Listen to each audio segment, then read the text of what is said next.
Hi there. Welcome to Conversations for Yoga Teachers. I'm your host, Karen Fabian, the founder of Bare Bones Yoga.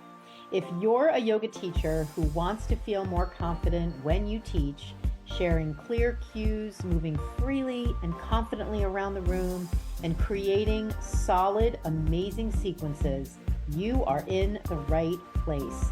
Each week, I share practical tools and frameworks and anatomy insights to help you teach in a way that feels natural and authentic.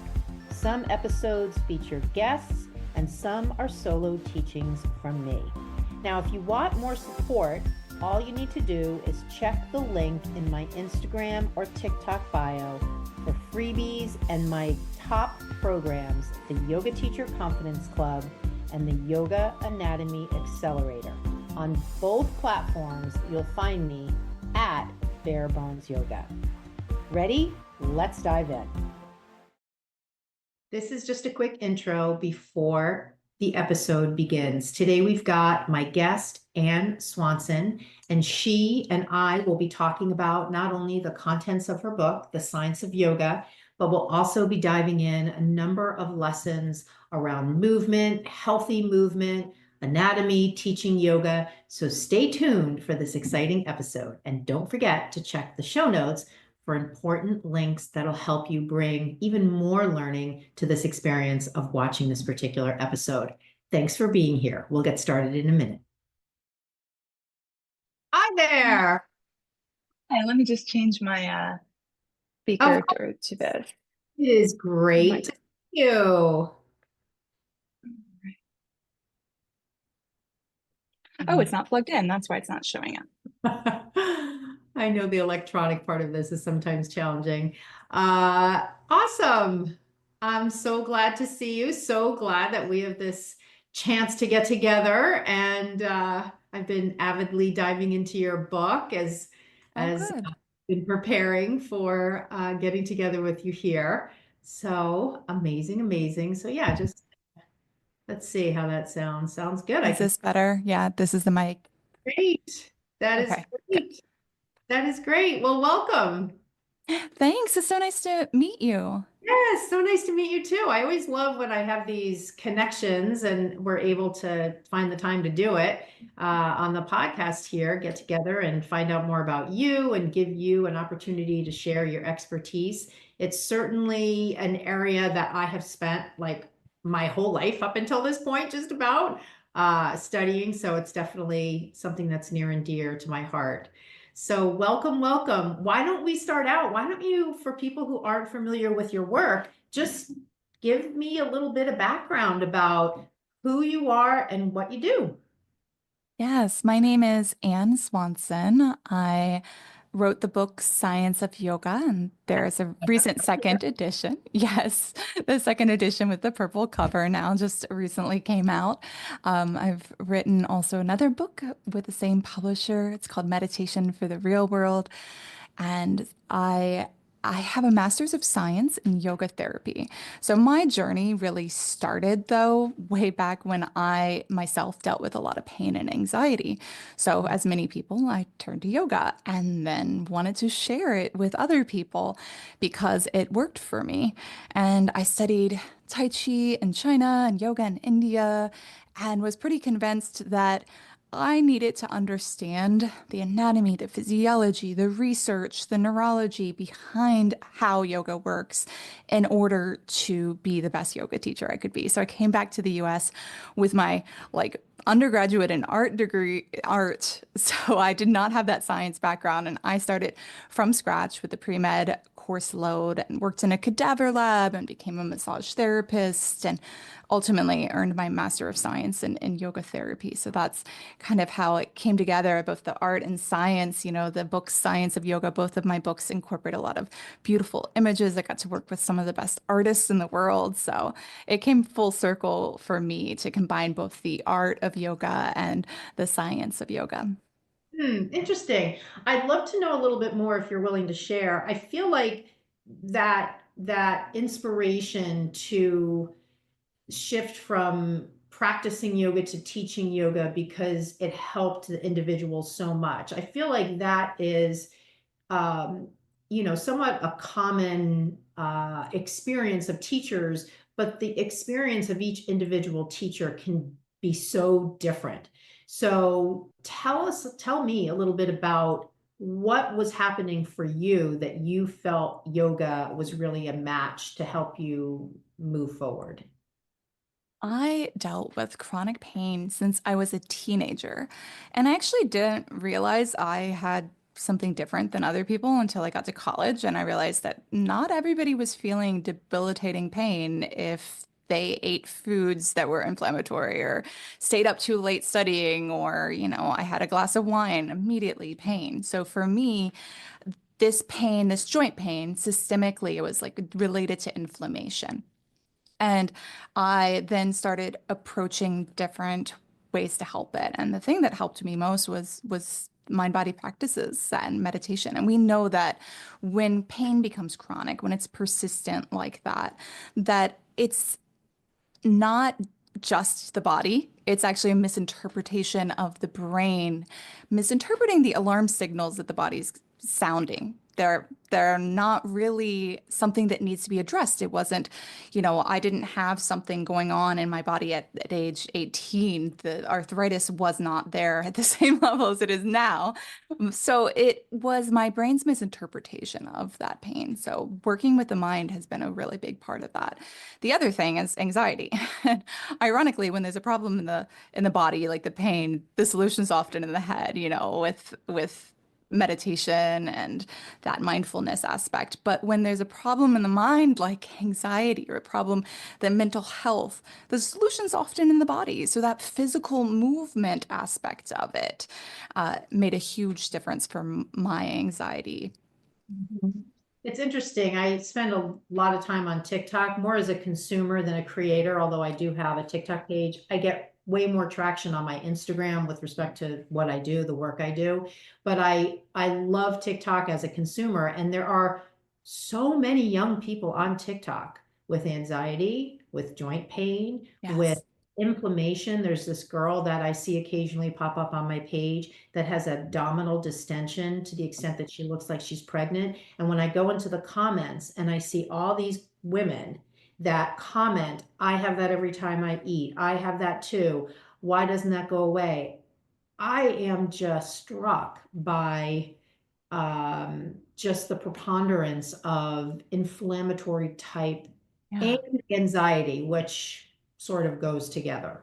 Yeah, definitely. And for me, it started when I was very young, but I felt different from everybody. I didn't have TikTok back then to connect with the other people, the young people in the world that were dealing with this. So I actually related to older people. When I became a yoga teacher, I taught in retirement communities. I taught centenarians. I taught in basically every unit of a retirement community. At age 22, I was going from the stroke recovery to dementia to advanced dementia care to assisted living to all the parts of the retirement community. So I got a lot of experience working with people in pain, with joint mobility issues, limitations, with a plethora of health conditions, right? Because as we age, the more likely we're going to have cardiovascular conditions and osteoporosis as well as osteoarthritis. The majority of them had. So I then started to specialize in therapeutic approaches. And I got certified in yoga for arthritis and in Tai Chi for arthritis, which are evidence-based programs. And then from there, yoga therapy and different aspects. So I really focus on helping people that have complex pain, complex conditions, health conditions that are really holding them back. They feel like they maybe can't practice yoga. And so when I wrote Science of Yoga, I incorporated a lot of the things, even if you, as a yoga teacher, teach a class that has a mix of people, young people, you're going to get people in the room, as you mentioned, that have arthritis, that have fibromyalgia at a very young age, that have heart conditions, that have these issues. It's just going to be more common as we get older. So the older you get, the more those safety and the research behind yoga becomes important to understand. I'm curious for the listener who's not super familiar with what yoga therapy is and how that Yeah. differs therapy. And I know I've been teaching for 22 years. Yoga Alliance only of late has made a distinction between the two. So I Yeah. sort of feel like as an industry at some point within the past 10 years or so, that distinction was made between teaching yoga and yoga therapy. Share a little bit about what that looks like. What is yoga therapy and how is it different from teaching general group classes? Yoga therapists that are certified through IAYT, International Association of Yoga Therapists, they have a C-IAYT.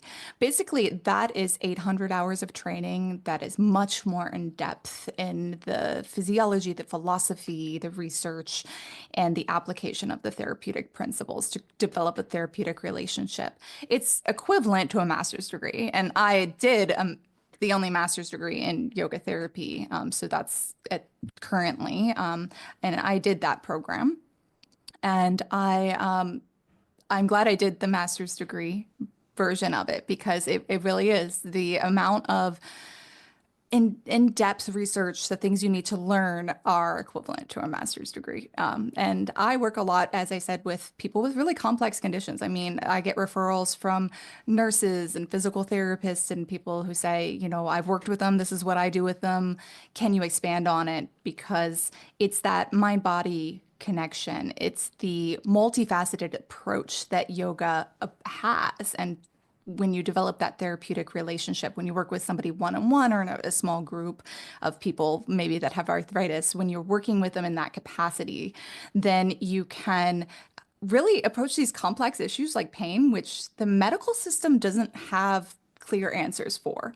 So I get a lot of referrals from people like, I've done what I can. Now they're really interested in yoga. Can you help them? And if somebody is interested in yoga, they're more likely to practice it, right? They're more likely to do these things. So I see a lot of people transforming their lives in the way that I do. I did with my chronic pain and anxiety. Yeah. Now, do you think that when you started, let's say when you took your first teacher training, did you have a vision that this is how you wanted to teach? This is the area of expertise you wanted to dive into? Was it born from your own personal experience? I mean, now that you're Yeah. well beyond that, do you have a memory of maybe what your initial inspiration was, and does that match what you're doing now? Really good question. People don't really ask me that. Starting at a very young age, like when I was in kindergarten, I always connected with older adults. And my mom would, for the weekend, take me to the retirement community just to visit people. Like I connected deeply with my grandfather, who is now a centenarian himself. He's 100 years old. Just recently, I had my first son, and that was his first great grandchild. So they were introduced just recently. So I've always had special relationships with people older than me. And I think that, along with in some ways, when I was in my early 20s, feeling like my body was older than it was, right? And I was limited in a lot of ways. That made me be able to adapt the practices and really work with older people. But yeah, I think that that's what really drew me to it is just this special connection. The old soul, I don't know. And you know, as a yoga teacher, I always found that I was able to get more jobs, better paid when I was working in those retirement community settings. I mean, you need to have more training in the science of yoga to be able to adapt appropriately, to be able to provide accessible practices that are, you know, evidence-based. They really are looking in those hospital type settings for making sure you have evidence-informed practices, you understand some of the research. So that was part of that amalgamation of me becoming a science of yoga expert. Like, what do I need to know practically to apply to help these folks? Mhm. That's so interesting in hearing you describe it because your affinity or your connection to older folks when you were younger has sort of played its way as a common thread through so much of what you do. So it's almost like you were destined for this, which is something on a soul level that is kind of curious to think about. I think a lot of yoga teachers feel that way, or if you really pay attention, you're like, notice what kind of classes do you enjoy teaching? Because when I would substitute or teach a studio class and it was all younger people and we'd put music in the background and because I knew that's what they wanted, at the end of the class, I didn't get as deep of thank yous. I didn't get as much of a connection to the students. I did enjoy doing that, and I could teach a wide variety of classes. I think that's good to be able to do and to be able to guide myself through classes. But there was something about teaching older adults that really made me feel like I was making an impact and gave me so much joy. Yeah, that's beautiful. It also triggers in my mind when you were speaking. I talk to so many yoga teachers who say, if I'm teaching a group class and there's one or two older people, I'm so worried about them. I'm worried that Yes. they'll keep up. I have memories of when I was a newer teacher, this older man was in my class, and I was so worried about him, but he just impressed me so much by modifying himself. I went over a couple times to help him, and he was by a wall, he was able to adapt kind of intuitively. And from that point forward, of course, with my anatomy background, I knew how to offer modifications, but it just was such an illustration of we don't have to worry about people. But I'm curious what comes up for you when you hear that sort of thing from teachers. Yeah, I mean, if even if you teach mostly younger people, maybe you're in your early 20s and you teach people in your early 20s, there's going to be older people that come to your classes and you want to be able to serve and adapt for them, as well as younger people who have some of these same problems, of course, or pregnant people or people with these different needs for modifications that are Right. appropriate to enhance their practice and make it accessible. So I think continuing to learn and understand that everybody is the world's leading expert in their own body. So you can learn from them too and empower them to know that. Constantly tell them that they can modify and listen to their body. What do they need to do? Give them suggestions, and the more you learn, of set suggestions, it's good. So that's why we always have to be lifelong learners, continuing to learn, but also understanding that they, as you said, can listen to their body. And so empowering them to adapt, to sit out, to take a few moments to watch, to stay after class and ask you to like workshop it with you. You may not know the answer, but you can ask them questions to help them find the answer or refer them to somebody who can. Mm. Yeah, it reminds me too of a lot of the women that I work with in my signature program when we talk about sequencing. If they are teaching older folks primarily, they oftentimes will say, I don't feel like they can do XYZ pose. Mm, Really common thing is they can't do high to low push-ups, so I just don't offer it. And I'm curious what you think about that, only in that when I think about it from the need to continue to build strength, even as we yeah. age, that eliminating something from a sequence for fear that the person's too old to quote unquote do it sort of takes that agency away from that person to have that exposure. Even if we just look at it musculoskeletally, no exposure to weight bearing on the arms can lead to other problems in mobility and strength. God forbid you need to use a walker or you have to use crutches. I know for my mom, when she injured her shoulder, lo and behold, she had no upper body strength. We did not know until she needed to use her upper body. So what are your thoughts on sort of eliminating certain things, assuming people are too old to do it? Mm, yes, you spotlighted that perfectly, Karen. I don't think we should be fearful and we should limit our students. So giving options is always going to be the best way. Show different options. And maybe you do demonstrate the knee down version or go to the wall. I do push-ups on the wall with people with wrist issues whose shoulders can't bear it. You can do them at the wall. You can do them in various modifications on a chair against the wall. So providing appropriate modifications, of course, is going to be really helpful, or variations, as I call them in the book. That's a better word. hard because it's not less than. It's just a different way of doing it. I mean, I do push-ups on the wall all the time. When I was pregnant, I had to. I couldn't get on the floor without help to get back up again. So it's something that's helpful for many people. And also, if you don't use it, you lose it. So you need to have that impact.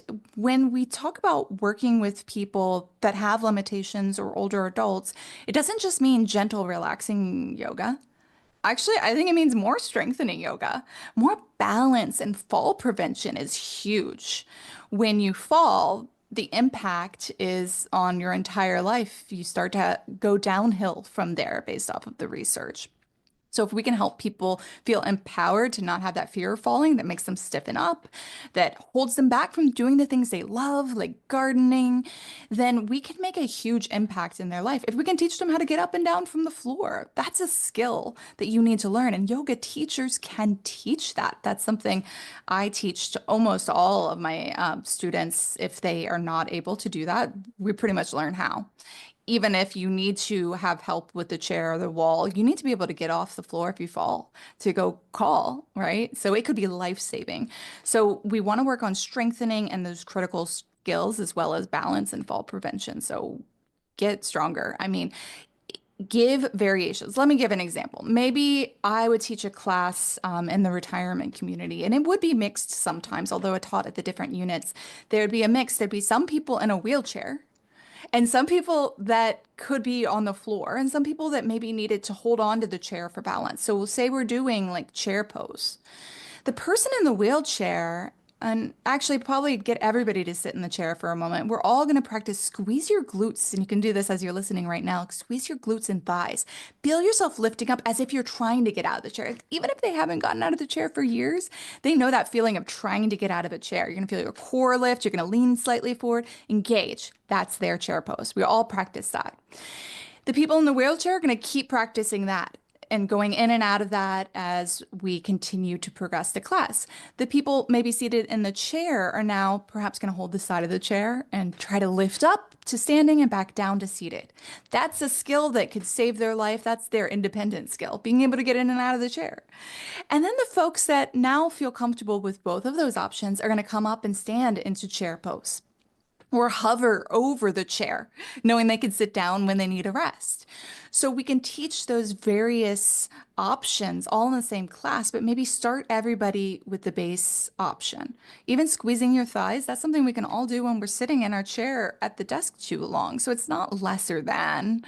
You're still getting something and you can integrate it through your day. So that's how I would teach a pose like that, is to give those variations and empower people to take it to where they feel comfortable. But we got to strengthen. Get up and strengthen when you get older. Yeah, I love those examples. I remember one of my first jobs out of school was I worked in a head injury facility and I was a discharge planner. So I was part of the interdisciplinary team with the orthopedic surgeon and the general practitioner and the PT and the OT and the speech therapist. And we would talk about miracles of rehab in really small increments. Even something like he can squeeze his thighs together in a wheelchair is progress. Yes. Now, granted, that's a clinical setting, but I think oftentimes yoga teachers think of these big gross motor movements. And when you're working with people as you are, sometimes we're sort of, I hate to use this word, but we're sort of regressing things and looking for tactile things that even can trigger some muscular contraction. Yes, absolutely. They can do something that's strengthening. We can do chair pose against the wall also. If knees are the barrier and they feel like, you know, even coming out of the chair or going downstairs for some people can put a lot of pressure on their knees. And Mm. so they may feel like, oh, I can't do yoga because it puts that pressure. Well, do chair pose against the wall. Then your knee is not having that same pressure on it as you can kind of support and lean back, but you're getting all the same strengthening. If anybody's done a wall sit, you know it's just as Oh, hard. yeah, Yeah. totally. I was thinking when you were saying against a wall, that's the first thing I thought of is a wall sit, which is really hard to do. Yeah. Yeah, I do Like, that as a wall sit with my back against the wall, but then I'll also, if you feel comfortable, you can take it a little further and look as if you're doing chair pose by leaning your core forward so your hips are still against the wall. So there's so many variations you can do. And when we look at the science of yoga, the research on yoga, It's not usually focused on young, fit, thin, active people doing yoga like the market makes it look, like the marketing makes it look on the billboards and the covers of the magazine. When we're talking about the science of yoga, the research studies are on yoga for people with osteoarthritis, for multiple sclerosis, for balance and fall prevention. They're on clinical populations and anxiety, depression. Those are big areas. Cardiovascular disease, high blood pressure. These are the clinical populations that are really benefiting from this lifestyle practice. It's lifestyle medicine. And so we're getting the exercise component with asana. We're also getting the breathing through pranayam and mindfulness and meditation. We're getting all of these components, but then it also helps you make better lifestyle decisions. So this is what the research is on. That's why I wanted to dive into the science of yoga, is because it's not in alignment with what you think of when you think of yoga. It's or what many people think of, what the magazine covers and the videos make it look like. It's accessible. It's modified. The research studies modify it. They do it in the chair. They have options with blocks or props or um, you know, individual variations that we as teachers need to provide. Yeah, I think that moniker you described sort of equates to yoga means stretching, i.e., flexibility, greater Yeah. flexibility. So I feel like that model, or that do yoga, this is the result you'll get, is sort of ingrained in people's mind, which is why so many people say, I can't do yoga because I'm not flexible. And yet, Exactly. everything you just shared, and it sounds like what the research is showing, is that there are so obviously so many other benefits to doing yoga that anyone at any age can benefit from. There's benefits to every single system of your body. There's benefits at a cellular level, at a DNA expression of your genes level. There's benefits on so many levels. And that's what I really wanted to instill in both the Science of Yoga book, and as well as I have like a course, a certification on Science of Yoga, is what are the benefits to each system of the body? And then how does that all come together holistically to benefit our lives, to help us be happier, healthier people that feel fulfilled? And so, yeah, I think people just focus on the muscles and bones. Everything's muscles and bones. That's what does well on TikTok, right? Do the Yeah. pose like this, not like that. And this is the right way and wrong way. And this is how it affects your muscles. It's so much more than that. Of course, it affects your nervous system. And there's so much to say about the neuroscience behind yoga, but also the immune system, less sick days at work, cardiovascular system, lowering blood pressure to clinically meaningful levels to the point where people can have doctor approved reductions in their blood pressure medication. This is the evidence that we have to support yoga. It's so much beyond the muscles and bones. Actually, I would say that's a very small portion in comparison when we look at the mental health that and benefits from yoga. That's what the research is showing. We see profound differences in anxiety, depression, pain, sleep. Hmm. I'm curious from a neuroscience standpoint. That's one of my areas that I love to dive into. And there's so much more of an emphasis these days on understanding how to keep neural pathways active even as we age. And Yeah. there's more, I think, in the common vernacular, certainly a lot of podcasts about neuroplasticity. Can you talk a little bit about that and how yoga can help you build new neural pathways, how it's really age agnostic? Maybe it's a little harder when Yeah. you're older, yet you can still do it. Yes, absolutely. And in Science of Yoga book, I equate this to the philosophical uh, term of samskaras. So we look at samskaras as these impressions in our lifetime that, according to the philosophy, would affect your next lifetime. Well, what we're seeing now in the evidence is that we can change our brain throughout our lifetime. And we can also change genetic expression throughout our own lifetime, but also for your children. So through generations, we can either pass on generational trauma or generational resilience and better genetic expression. And that's all through lifestyle. And so through your lifetime, we have two really important processes. We have neuroplasticity. That's your brain being plastic. It's moldable. It can, plastic kind of bends. It can continue to change through your lifetime. And neuroplasticity is really, really strong when you're a baby. My 6-month-old is learning very rapidly, but it does tend to be a little harder as we get older. Perhaps we could think of that as the samskaras. They're like deeply ingrained. Our karma, our actions have ingrained these habits really deeply. Same with the neural pathways. The axons, the connections are very deeply connected between the different neurons. There's certain pathways and habits that we have. So it can get a little harder as we get older, but it does work throughout our entire lifetime. I mean, my 100-year-old grandpa is still learning things. He still reads, he still keeps up with the news, he's still learning new movements and different things he can do. So it lasts through the lifetime. Now, neurogenesis is something we used to only think happened when you're younger. That's the creation of new neurons, genesis, creation. And now we see that it very clearly have creation of new neurons in critical areas of the brain throughout the lifetime. And one of them being the hippocampus. And I talk about this in Science of Yoga too, that we see there's new neurons and new connections in the hippocampus, which is our memory center. Now, wouldn't we all like to have a better memory, better learning capacity, better working memory as I'm talking to you now, remembering what I said a few minutes ago, but also better long-term memory? Well, you can improve those as you age. You could actually create new neurons as you age. And so there's a lot of hope there, and that yoga promotes neuroplasticity. And it seems that it may help with that neurogenesis too, creating the proper baseline to make that happen. When we practice yoga, we see an increase of something called BDNF, brain-derived neurotrophic factor.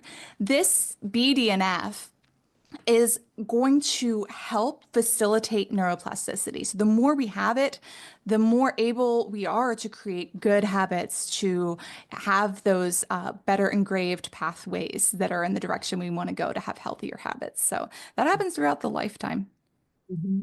I'm curious, in the research, is there a connection between frequency and duration of yoga practice with respect to benefits in general, or any particular benefit? Yes. So generally what they found as a proper dosage, although it depends, but generally the dosage in research studies is 8 weeks, twice a week, to see the benefits that we generally are talking about. Like when I say with Dr. Sarah Lazar, she's a Harvard researcher who works with yoga and meditation. I worked with her on Meditation for the Real World, my second book.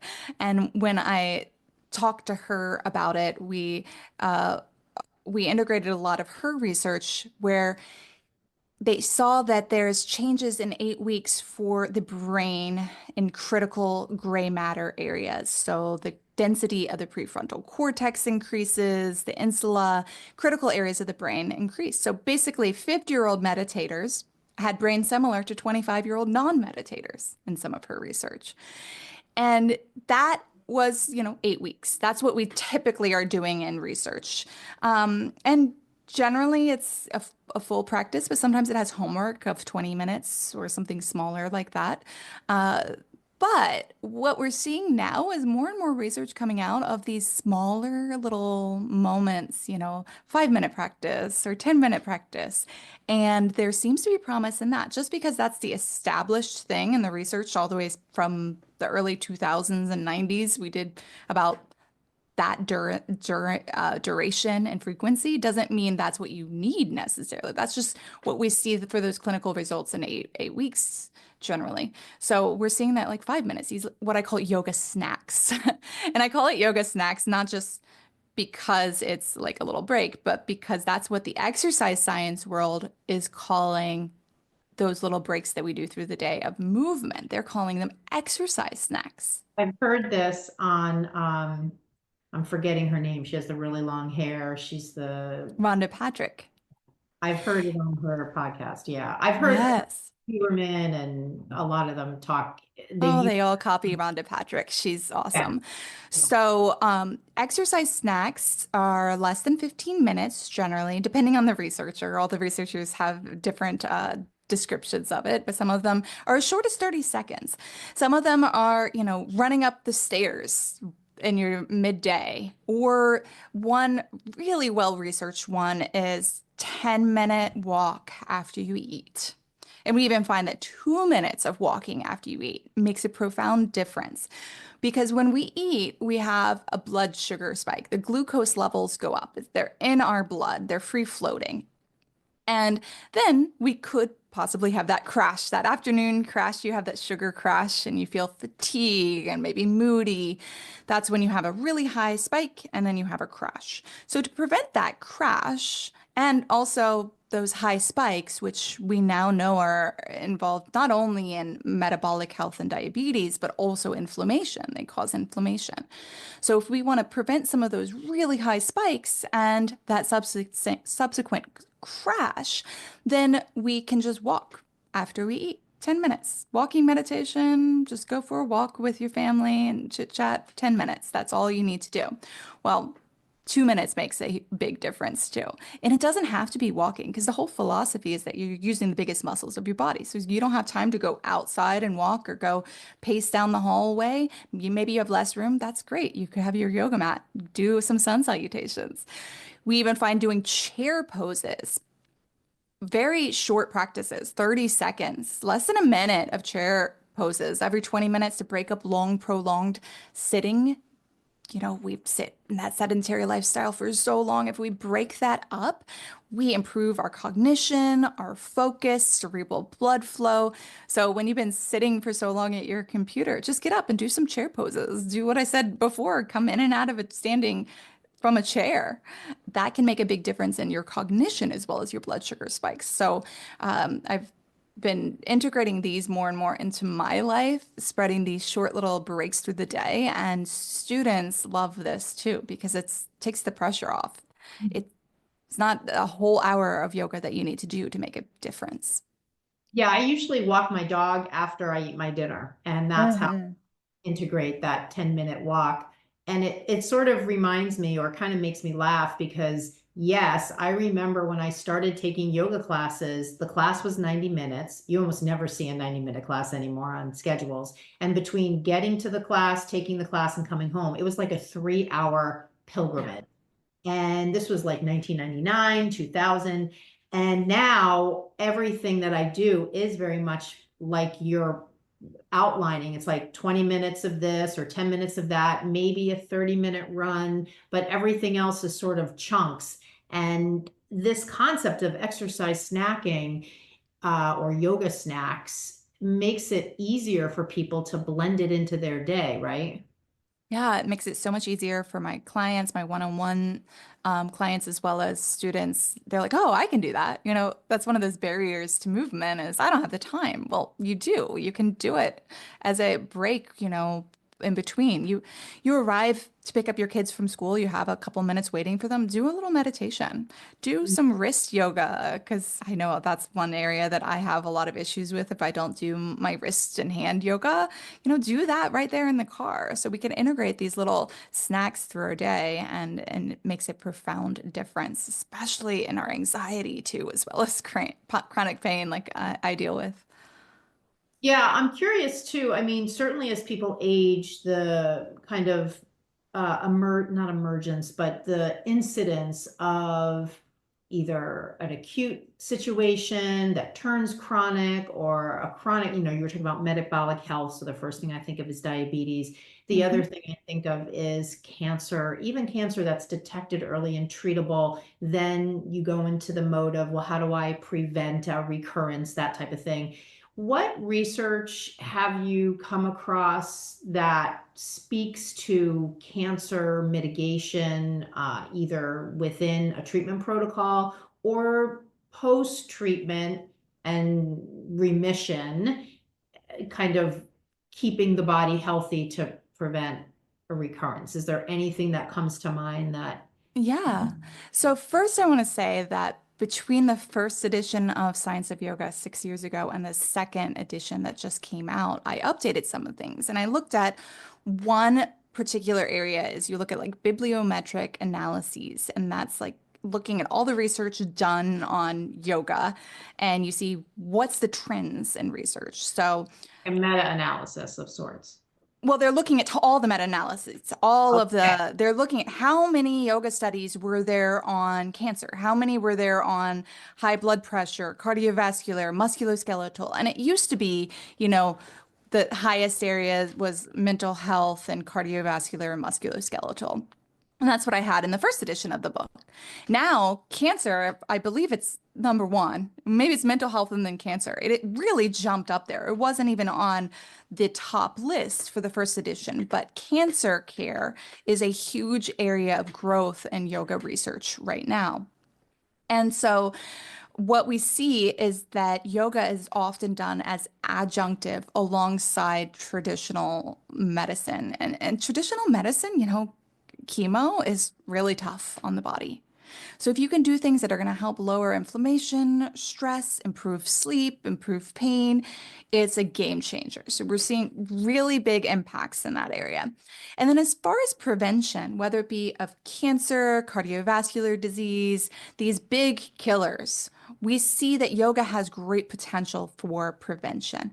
And that's because yoga reduces inflammation, it reduces oxidative stress on the body, it improves our overall fitness. So with the asana aspect, we're getting all the benefits of exercise, but we're also getting the benefits of relaxation, lowering cortisol levels, improving and increasing the uptake of serotonin so that we can have more balanced neurochemistry.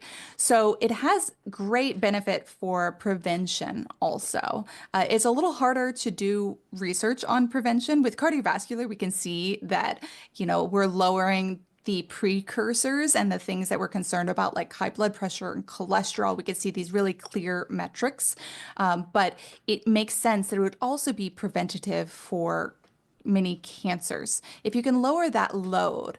And that's something that is talked a lot about in integrative medicine, is the allostatic load. I speak to this in the endocrine system section of Science of Yoga. We have this load on our systems. And yeah, we maintain homeostasis. We have to maintain homeostasis or else we're dead, right? But how much load are we fighting against to maintain that homeostasis? Are you smoking? Are you not sleeping? Are you eating horrible food? Then your body has to work harder to maintain that homeostasis. So yoga takes some of that load off. And that's going to be less likely to get these chronic diseases that are lifestyle diseases. Remember, yoga is lifestyle medicine. So some of the research is coming out on cancer more recently, with regards to it being lifestyle medicine, is from Dean Ornish, who has done research on cardiovascular disease and showed that yoga as part of a lifestyle intervention helped to not only reduce the risk or lower the impact, but reverse heart disease, something that a pill can't do. So it's a lifestyle disease, so we approach it through lifestyle, and yoga was part of that lifestyle. He used that same program for cancer, and we saw really great benefits for that too. So there's more and more research coming out about cancer, so I'm glad you asked that question. Yeah. I want to take just a moment to talk a little more in detail about inflammation, because I feel certainly when people think about inflammation, they most commonly go to, I strained my knee and my knee's inflamed or swollen, or I don't know, I have Achilles tendonitis, something that's musculoskeletal and is kind of an acute situation from something they probably know they did. And it goes away, maybe a couple of Advil and a little bit of movement, and then it's gone. But you're talking about more chronic inflammation. Yes. Curious with the research, specifically looking at yoga and its impact on inflammation, separate from other forms of movement and its effect on inflammation. Have there been any studies that have looked at the two together, yoga and inflammation? Yes, a lot. And so that's one of the areas I break down in the immune system section of the book. So I break it down by each system as well as in the Science of Yoga certification. It's like the immune system part. We're going to talk about inflammation and how that's affected with the immune system. And what we see is that yoga reduces key inflammatory markers in the blood. And we can actually measure these things. We can see that before a yoga practice or a meditation, immediately after we see changes, as well as within, perhaps most of the study's 8-week protocol, we see reductions in these inflammatory markers like IL-6 and TNF alpha. And these inflammatory markers can be indicative of autoimmune diseases, but not necessarily. You don't have to necessarily have a diagnosis. A lot of us deal with inflammation and we just don't know it. We think, oh, I feel extra gassy, that's just me being gassy. That could be inflammation. For me, my joint pain. My joint pain flares when I have inflammation. When I'm sick, my joint pain flares when I don't sleep well, lack of sleep boosts, makes your inflammation go higher. So we can reduce inflammation through the relaxation practice as well as through exercise, right? We see exercise reduces inflammation. Of course, you get the acute inflammation you're talking about when you're recovering. But overall, the practice of exercise reduces inflammation, and then meditation does too. So we combine those. Yoga has been shown to have some pretty profound impacts on your inflammatory markers. That's great. So I'd love, right now we're talking generally about, yoga in general and doing yoga. And of course, we know there's so many different ways to do yoga and different styles, and it's been around for thousands of years. So, for people listening, when we're talking about, the benefits of yoga, does it matter what kind, or we talked a little bit about how long. So we said 8 weeks is a nice protocol, 2 times a week, I think you said. What are you doing in that? Does it matter could you be doing restorative poses on your back and get the same benefit as if you're doing active vinyasa? Like because that's one of the things that comes up for me Yeah. when I do this. Like if I was going to create a protocol for myself, and it was just for general health and wellness, or maybe even it was something specific, like I just, recovered from chemotherapy and I'm in remission. Are there ways I'm customizing it based on the results I want to get? Yeah, this is one of the most common questions. Like, what is the best type of yoga? What is the most effective? You've dove into the research, seen so many different protocols. Like, what is the best type? Well, I have the answer to the test. The absolute best type of yoga is the type you enjoy and actually do. It doesn't work if you don't do it. So I would say, whichever type you enjoy. If you enjoy hot yoga, great. If you enjoy, I don't, but if you do, great. If you enjoy restorative yoga, that's wonderful. If you enjoy a vinyasa flow, that's wonderful. Whatever's going to help you stick with it. Now, there are more benefits to vigorous exercise. So if you're not getting your vigorous exercise from your yoga, and vigorous is different for everybody, right? Vigorous for my 100-year-old grandpa is literally just coming up to standing to hold onto his walker and maybe walking to the bathroom. Like that's vigorous for him. But vigorous is different for everyone, but you need to get your vigorous exercise. So if you're just doing restorative yoga, what else are you doing in your lifestyle to give you the vigorous exercise where your heart rate is going up, where you are challenging yourself? So you got to make sure you're getting that somewhere. But yeah, whatever type of yoga you enjoy, that's the type that is the best. Yeah, I think that definitely speaks to, maybe the need to have kind of a portfolio of activities, maybe a little bit of something that might be non-yoga based that does have that cardiac elevation, target heart Yes. rate type aspect, and then maybe yoga is an adjunct, to that.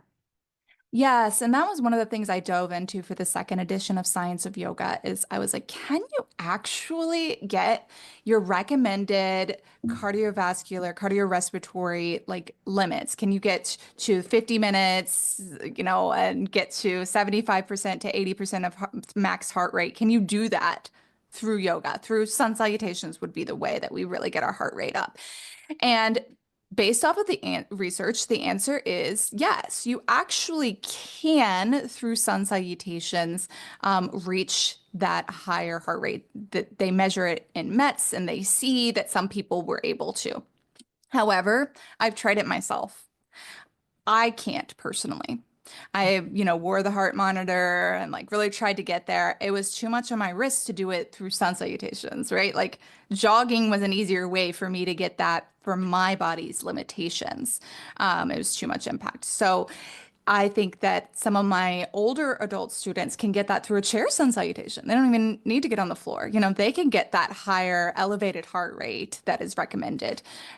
So it really depends on the person, but you might be able to get it. I have this whole like chart about sun salutations and that it's possible to get it through sun salutations through a Yeah. vinyasa class.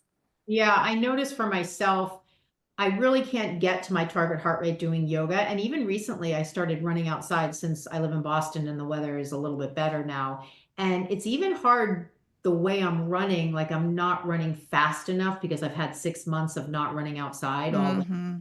that I'm not really super close. I'm sort of on the edge of my target heart rate, but not nearly that, even though I feel like I can't go any faster. So I definitely am in a training mode where I'm trying to, when I'm done and I look at my watch, I go, okay, 220 minus age and 76, Yes. 60% of that. How close am I? I'm close, but I still have a little bit more I can do. So I think the wearing the monitor can make it a little more objective when you're assessing, is that really working? Yeah, yeah. So I'd say it's possible, but I use my yoga in a little different way to get my high intensity interval training is I will get it through perhaps a rowing machine or jogging or the elliptical or whatever I'm getting it through. And then I slow my heart rate by stopping and doing some yoga, doing some breathing, doing something that slows it. Because what's critical that I think the exercise world doesn't emphasize enough is the greatest benefits is when we challenge ourselves and then rest, challenge ourselves and then rest. So we want to get our heart rate up and then we want to bring it down. And yoga could be facilitating lowering that heart rate. And this is actually how a lot of traditional yoga practices did sun salutations. You would do sun salutations, and then you'd lie down in Shavasana. Beginning of class, like lie down in Shavasana. And then you'd get back up and you do your warrior poses, lie down in Shavasana. So when I would go to these ashrams and do yoga, that's how we would do it a lot of times in India. Lots of Shavasanas, lots of lowering our heart rate and our blood pressure and then going back to it. And there's some wisdom in that. Based off of the research, that's one of the best things you can do to your heart. And that's why these exercise snacks and these yoga snacks are so great is we challenge ourselves. We do 30 seconds, 1 minute of chair poses in and out, and then we just sit back down and go back to our emails. That may be even more beneficial than doing the whole hour class where you had to, commit 3 hours of your day to it. And if you didn't do it, you felt really down. Like fitting these little breaks through your day actually could have a greater impact. And we're seeing that in the exercise science research world. I think we're going to start seeing that more and more in yoga research. Hmm. I'm curious about the book. What was I know you're on your second version here. Yeah. What was I'm holding it. What was your inspiration for writing this book? What was your intention? Who's the intended audience? Because I know a lot of times people see the word science and they go, oh, I'm not science minded, so that's not for me. And yet a lot of what we're talking about here, all of what we're talking about here is so important for everybody to know. Anybody that wants to live a long, healthy life, talk about getting off the floor, even when you're in your 80s, is so important from a functional movement standpoint, let alone all the mental health benefits. So what was the inspiration behind writing this and who's it intended for? Science of Yoga is the book that I wish I had when I first started practicing, and then especially when I first started teaching yoga. So it's for practitioners who are, interested in science and getting motivation to practice, but it's really found its following with teachers and it's used in a lot of teacher trainings. And it's a great book for inspiration for teachers for their classes too. So I think it's for both practitioners and teachers, the science-minded practitioners, and then teachers who feel like they didn't get the the anatomy and physiology background that they wish they could have because it's highly illustrated for those visual learners. I know a lot of us are visual learners, but then one of my favorite things is on my Instagram to see people tag me and post where they have the book sitting next to their yoga mat and they're integrating it into their practice and inspiring what they're doing. It's for kinesthetic learners too. And so many yoga teachers and yoga practitioners are kinesthetic learners. We learn through our body. So that's one of my favorite things is just to see people tag me and they're like, oh, I'm practicing with it. It's something that's inspiring me. It's not just meant to be read. It's meant to be like felt. Touch your muscles. Feel what's going on as you're practicing.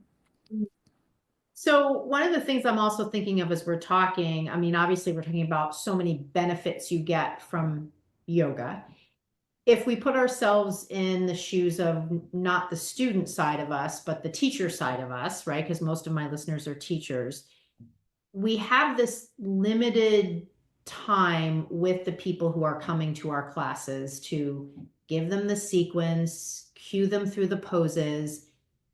What do you suggest for how to communicate these benefits? I mean, I talk about this a lot when I train teachers, this way of sort of standing out from other teachers and sharing the benefits. And this is, to me, one of the distinguishing marks of a really amazing teacher, somebody who is going into their classes and it's less, not that anybody intends it to be transactional, but if it focuses mainly on the cueing, it is sort of a transactional experience for the student. I come, I do the yoga, I go home. And then there's this other sort of elevated, in my mind, experience of a teacher who can bring in some of the benefits, who can add in conversations about lifestyle and benefits to lifestyle. So now the person is leaving with this elevated experience that transcends the transaction of the class, and now they're doing something else and maybe thinking back to something you said in class. So how do we, I mean, it's enough to just think about the musculoskeletal system benefits, and now we're talking about all these other benefits. How do you suggest that people begin to titrate this into their teaching? Yes, I think that's critical to emphasize that yoga is lifestyle medicine and that we're going to make the biggest impact if it doesn't just affect them in that room, which it will, whether they leave and never think about you again. But if they do leave and they start thinking, oh, I could do this chair pose that she mentioned actually as a break when I'm sitting at the computer too long. I could do these shoulder rolls we do at the beginning of the class while I'm seated at my office chair. So as I'm teaching, I'll often say, I do this all the time when I'm in between emails. I look away from the screen and I do this little hand yoga routine that we're doing right now. So I give them little ideas of where they can fit these yoga snacks in. And that's what we know about habits is that if you can put the new habit, practicing and integrating yoga through your life, if you can put it next to something you're already doing, I'm going to eat a meal multiple times a day. I'm already doing that. So why don't I do some yoga snacks after the meal? And then you can explain to them the why, the benefits of why. Then they're going to be more likely to practice and they're going to have that elevated experience and trust you and come back to your class. This is why I train people who are already yoga teachers in the science of yoga, because when we can understand and communicate, when we can become a science communicator, and not in a way that turns people off, like where we're just throwing out muscle names. Nobody cares. My mom is a very smart woman, and she was like, "What's a hamstring?" after my class. I was like, "I can't believe I said that without pointing to it or saying your thighs," right? Like there's no value. Like that's not what they care about. But if we can really give them science-backed benefits to all the systems, to their life, to them getting down and gardening and down to play with their kids or grandkids, to them being able to sleep better and perform better at work, when we can explain them, they're going to be more likely to practice and more likely to come back to you. Yeah, it certainly is justification for learning the anatomy and the physiology and all of the different aspects, because it gives you so much more content to speak to that can really shift your classes, but also just give you more joy in helping people understand. I think most people after they take a class, they have that good feeling in their body. And it's cool to add in this other thing that's an objective assessment of why you feel so good when you're done. Yeah. And it doesn't Oh, only help in this like studio. I think we're kind of speaking to a studio environment where you're yeah. teaching students, but honestly, it's what helped me get my jobs in hospital environments and in retirement communities is like any pitch that I would have to go into those settings. That's what they wanted to hear is they wanted to hear evidence-based, evidence-informed. Here's the research. Here's how it's going to help them. Here's how it's going to help with balance and fall prevention, mental health. They have issues and they're looking for outcomes. So if you want to be in those sort of settings, which honestly, it was so fulfilling for me, but also it paid better as a teacher, to not have to, like whether you're working individually and like kind of like asking people to pay you for money to not have to have that transaction, just to have the organization pay you. But it was a higher pay rate than any of the studios could pay me. So it was something that funded me to be able to go back and continue to learn. So if you want to work in those sort of environments, then studying the science of yoga at an in-depth level, getting certifications in this is really going to be impactful for you. Yeah, I found over the years as I've worked in different settings like that, you can go in and negotiate the rate much more than when you go to a yoga studio. And there's literally dozens of teachers that if you don't take that job at $50 a class, there are 10 other people who they can hire to do that. So you have Yes. very little negotiating power and you're not really seen as the expert because you're in a yoga studio with all these other teachers. But when you go to a hospital or a nursing home, you're usually the only person in that role. You're coming in as the expert, and so you have better leverage to negotiate a lot of things, including the rate. So I love that you brought that up. It actually fits in nicely with a previous guest I had on about building a yoga business, and we talked primarily about privates, but she also talked about teaching in non-studio settings. So Yes. I love that this came up as well. I'd love to hear, I want to kind of ask you a couple of final questions. I'd love to hear, you've talked a little bit about in this episode, different things that you do.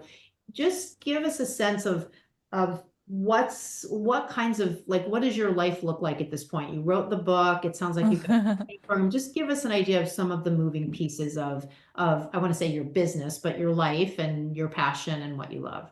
Oh my goodness. So, I found my husband later in life and we got married. We met in Hawaii. So we were living in Hawaii on a beach. Like we were renting a house that we had a private beach. I'm really good at finding places on Zillow and on apartments.com. So I found this beautiful place.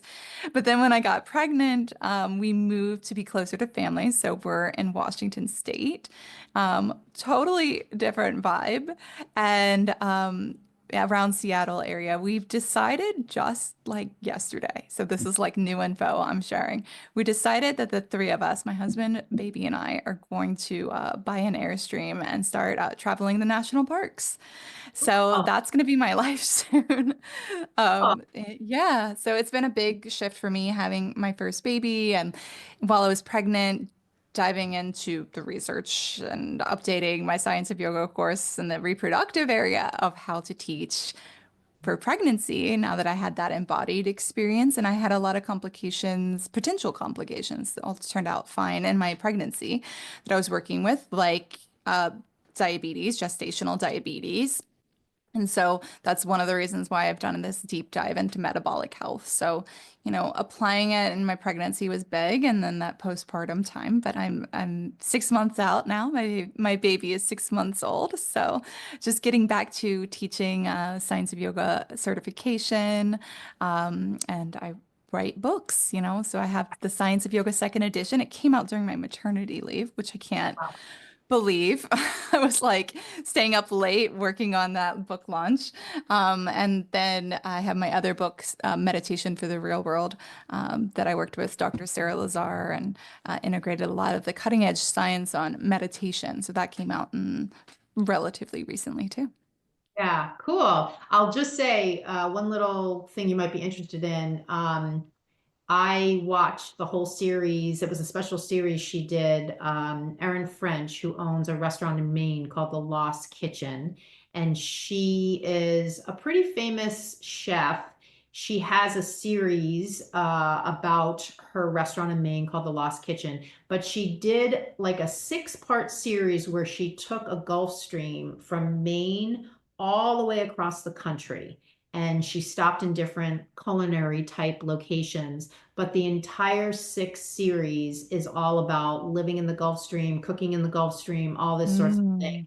So you might enjoy watching that. I absolutely loved. I said to my boyfriend, I feel like we need to buy a Gulfstream now and travel because it looked so cool. She was obviously doing a lot of cooking stuff that they showed, but it just looked like the neatest like space and looked really interesting. So Yeah, that, we're really excited. yeah, that gives you some inspiration. So it's The Lost Kitchen and you'll see the 6 parts. It's on Discovery or something. Yeah, I can. Okay, cool. Yeah.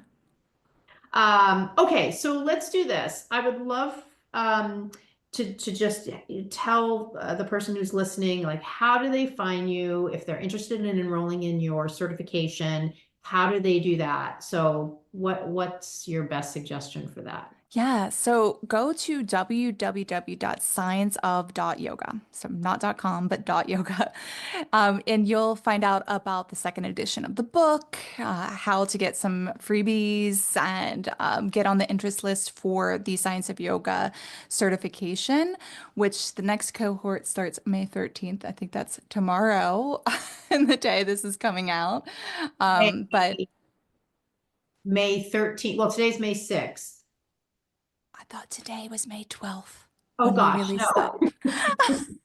Today's only the 6th. I was like, are we fast forwarding through time? We are. We are. Yeah, so you have an Yes. extra week. Yes. So the book the course is launching May 13th for 1 week, and this is the last time I'm running it like with a live component. So if you're hearing this early on, go sign up for the interest list. You can find out more about that at scienceof.yoga. But if you're hearing this later, we're gonna have the course in the future too. I've worked on this Science of Yoga certification for what, like 7 years now. We've had hundreds of students go through it. So I will be continuing as future groups. Yeah, that is great. That is great. Yeah, and this episode, today's the 6th, which is a Tuesday. This will go live on Monday. Right. So, The 12th.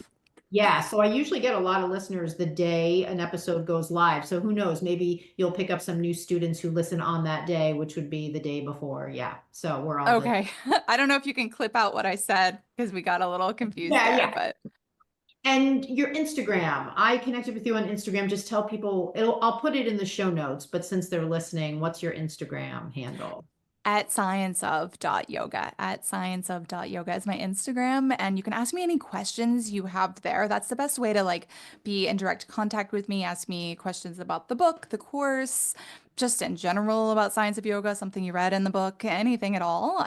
Just my Instagram at scienceof.yoga. Yep, and I know that you're also on YouTube. I'll be posting this video portion on my YouTube channel, so it'll be on YouTube as well, and you're on YouTube. So yeah, so that just helps people know kind of how to connect with you, and I'm glad we had a chance to Yeah. get the full picture. And I thank you so much for coming on the show. This is certainly a passion of mine. So I felt like I was able to kind of really get into some details with you that were just really good for me to learn as well. And I'm sure it'll be valuable to the people. Thanks. I'm So glad you got your hands on Science of yes, Yoga. yes, I love it. And thank you so much for sending me the copy. And it is absolutely beautiful. And I just wish you much continued success with the distribution of the book. So thank you so much. And I'm going to send you this link on Monday and the video link. Yeah. We'll get this out into the world. Yeah, we'll share on email. We actually going to have an email go out Monday, so it'll be right Oh, in time for that boost for you. perfect. So we'll put that link in and we'll send it right after. I'll comment on it on YouTube. We'll share on Instagram. Where else? Yeah, wherever needed. You know, if you tag me anywhere, I'll share. Great, because that's where I have a lot of connections with. Instagram. Yeah, that's perfect. Perfect. Yes. All righty. Well, thank you so much. And I will talk to you Monday. Okay, sounds good. Bye. Bye-bye. Nice to meet you. Nice to meet you too. Thanks so much for tuning in today. I hope you loved the episode. Before you go, I want to leave you with a little extra.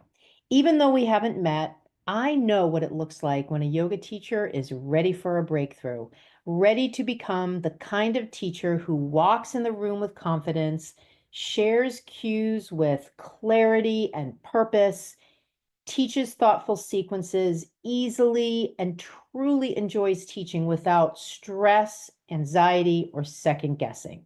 If that's the kind of yoga teacher you're ready to be, here is your next step. DM me the words podcast offer on my Instagram at Barebones Yoga, and I'll send you a special incentive you can use towards any of my programs, whether it's the Yoga Anatomy Accelerator, the Yoga Teacher Confidence Club monthly membership, or my one-to-one signature program, the Yoga Anatomy Blueprint Learning Program. I can't wait to hear from you.